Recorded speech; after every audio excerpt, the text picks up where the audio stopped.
pagbabantay sa Marikina River. Dahil mabilis na tumaas ang antas ng tubig, bunsod ng malakas na ulan kanina. Nakatutok doon live si Susan Enriquez. San?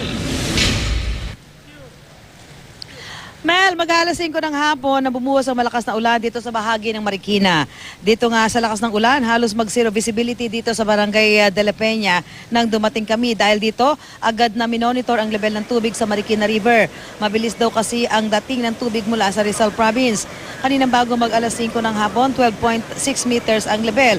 Pero paglipas ng mahigit kalahating oras ng ulan, umabot sa 13 meters yung water level. Ang Marikina Rescue abala na rin patuloy ang pagmamonitor sa Pag-asa para may alerto ang mga nakatira sa gilid ng ilog. Kapag umabot ang water level sa 15 meters, nagbibigay ng alarma sa mga nakatira sa gilid ng Marikina River. Narito po ang ating panayam kay Ginoong Fernando Imutak na siyang miyembro po ng Marikina River Parks. Mga 15 pa kami magwa-warning, 15, 16, 17. Tuloy lang kayo pangalan. Tuloy po.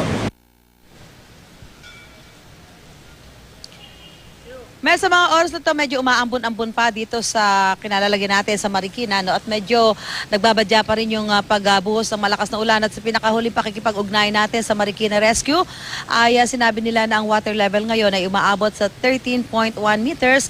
Kaya ito ay patuloy pa rin nilang i-monitor para mai-alerto ang mga nakatira sa gilid ng ilog kung kinakailangan silang i-alarma na at kung may kinakailangan silang i-evacuate kung sakaling magpapatuloy ang pagtaas ng level ng tubig dito sa Marikina River. Mel?